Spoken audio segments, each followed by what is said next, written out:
Hello बच्चों, चलिए प्रश्न पढ़ते हैं। तो प्रश्न में दिया गया है मैग्नीशियम मुख्य रूप से उपस्थित होता है। तो इस प्रश्न के विकल्प दिए गए हैं सिट्रेट के रूप में, बाइकार्बोनेट के रूप में, कार्बोनेट के रूप में या फिर फॉस्फेट के रूप में। तो इस प्रश्न की मुख्य अवधारणा के बारे में हम जान लेते हैं। तो यहाँ पर लिखते हैं मुख्य अवधारणा।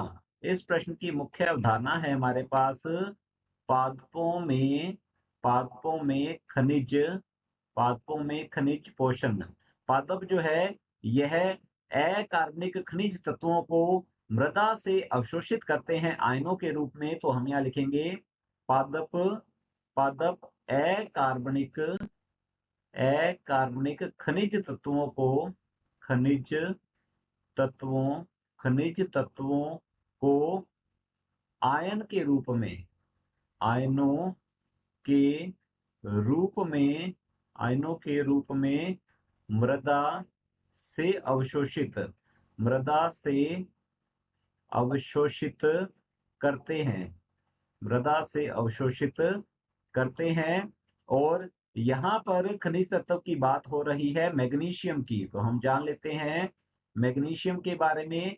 मैग्नीशियम जो है यह मृदा में पाया जाता है। अधिकतर मृदा में मैग्नीशियम अधिकतर यह मैग्नीशियम कार्बोनेट के रूप में पाया जाता है। तो हम यहाँ लिख सकते हैं यह magnesium magnesium carbonate magnesium carbonate के रूप में के रूप में पाया जाता है के रूप में पाया जाता है।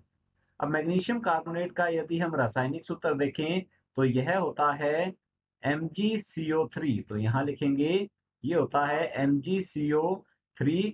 मैग्नीशियम कार्बोनेट के रूप में पाया जाता है और यह मिट्टी के कणों या फिर कार्बनिक पदार्थ की सतह पर अधिशोषित हो जाता है। पादप जो है यह मैग्नीशियम को मैग्नीशियम आयन के रूप में, तो यहाँ लिखते हैं पादप इसे मैग्नीशियम आयन के रूप में अवशोषित करते हैं जो कि होता है Mg+2। तो हमारा जो प्रश्न है मैग्नीशियम मुख्य रूप से उपस्थित होता है तो यह मैग्नीशियम कार्बोनेट के रूप में मृदा में पाया जाता है।